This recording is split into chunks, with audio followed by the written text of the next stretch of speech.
اللهم صل على سيدنا ومولانا محمد معدن الجود والكرم وعلى آله وصحبه وبارك وسلم. الله رب محمد صلى عليه وسلم، نحن عباد محمد صلى عليه وسلم. معزز ناظرین اکرام، السلام علیکم ورحمۃ اللہ تعالی وبرکاتہ۔ اللہ تبارک و تعالی کے بے پایا فضل و کرم اور نبی پاک صاحب الاولاق علیہ تحیت و ثنا کی نعلین پاک کی برکت سے آج ہم ایک نماز کے حوالے سے اہم اور ضروری مسئلہ آپ حضرات کے گوش گزار کریں گے۔ مسئلہ یہ ہے کہ اکثر اوقات نماز کی حالت میں وضو ٹوٹ جاتا ہے، حدث ہو جاتا ہے، بے وضو ہو جاتا ہے، کسی عارضے کی وجہ سے اس کا وضو دوران نماز ٹوٹ جاتا ہے۔ وہ نماز منفرد پڑھ رہا ہے یا امام کے پیچھے پڑھ رہا ہے، اور یہ بھی ہو سکتا ہے کہ امام کو بھی یہ مسئلہ درپیش آ جائے۔ تو چونکہ اکثر اوقات ہمارے جو ائمہ مساجد ہوتے ہیں وہ حفاظ کرام ہوتے ہیں، انہیں بھی اس کا علم نہیں ہوتا۔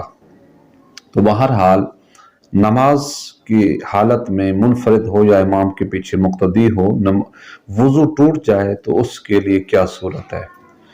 کیا اسی کو جاری رکھے یا واپس نماز کے دوران ہی وہ چلا جائے؟ کیا کرے؟ وضو دوبارہ کرنے کے لیے جا سکتا ہے، نہیں جا سکتا، وہیں بیٹھ جائے؟ اس کی کیا صورت ہے؟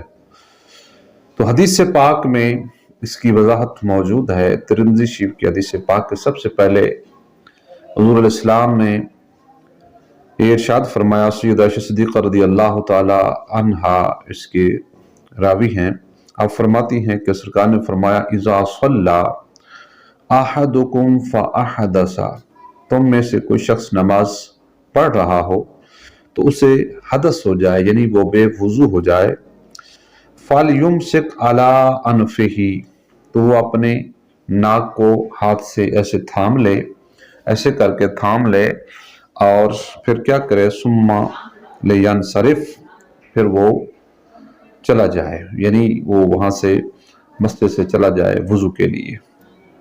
اور دوسری روایت میں ہے، یہ بھی ام المومنین سیدہ عائشہ صدیقہ رضی اللہ تعالی عنہا سے آپ اس کے راوی ہیں، آپ سے مروی ہے، فرماتی ہیں نبی علیہ السلام نے فرمایا، من اصابہ قیء او راف او قلس او مزی، فرمایا جس شخص کو قیء آ گئی ہے یا نکسیر آ گئی ہے یا کوئی چیز پیٹ سے نکلی ہے منہ کی طرف سے، منہ کے راستے سے، او مزی یا شرمگاہ سے کچھ مواد نکلا ہے، فَلْيَنْصَرِفْ، تو وہ پھر جائے، یعنی نماز پڑھ رہا تھا تو یہ جو وضو ٹوٹ گیا تو وہ پھر جائے، یعنی وہ وضو کے لیے چلا جائے، فَلْيَتَوَضَّأْ، یعنی وہ وضو کرے، اسے چاہیے کہ وہ وضو کرے، ثُمَّ لِيَبْنِ عَلَىٰ صَلَاتِهِ، پھر اسی نماز پر آ کر بنا کرے، یعنی جہاں چھوڑ کر گیا ہے وہاں سے اپنی نماز کو سٹارٹ کرے۔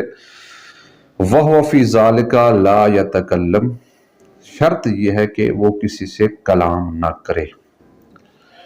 اب اس کا خلاصہ یہ نکلا، ایک تو طریقہ حضور نے بتایا، ایک حدیث پاک میں طریقہ بتایا، اگر حدث ہو جائے، بے وضو ہو جائے نمازی، تو وہ کیا کرے؟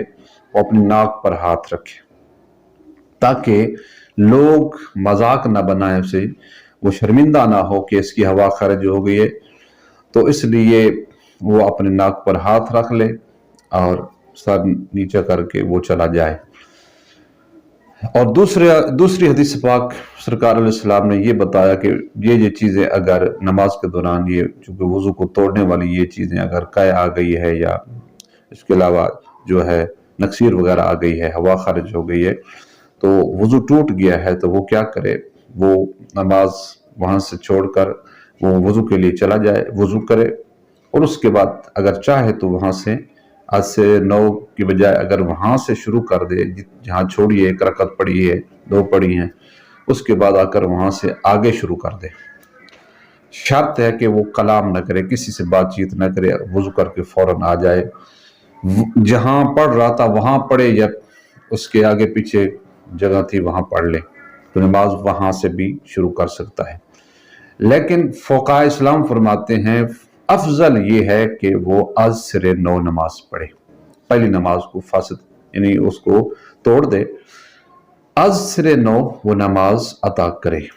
یہ حکم ہے، یعنی فقہاء اسلام نے جو بیان کیا ہے، علماء نے جو بیان کیا ہے، افضل یہ ہے کہ وہ نماز دوبارہ پڑھے۔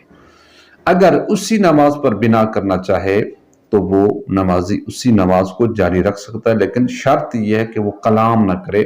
جس وقت وضو ٹوٹا ہے، وہ وضو خانے پہ گیا ہے، وضو کر کے واپس آیا ہے، تو اس کے دوران اس نے کوئی ایسا عمل نہیں کیا جس کی وجہ سے جو ہے انسان کی نماز ٹوٹ جاتی ہے، تو ایسا کوئی عمل بالفرض اس نے کلام کسی سے کر لیا تو اس کی نماز ٹوٹ گئی، تو لہٰذا وہ دوبارہ اسی نماز پر بنا نہیں کر سکتا۔ ہاں اگر اس نے کلام نہیں کیا، وہ وضو خانے پہ گیا، وضو کیا اور واپس فوراً لوٹا، اور جہاں سے اس نے چھوڑا ہے ایک رکعت پہلے ادا کر چکا یا دو کر چکا، تو بقیہ جو نماز جہاں سے چھوڑی ہے وہاں سے شروع کر دے، تو اس کی نماز ہو جائے گی۔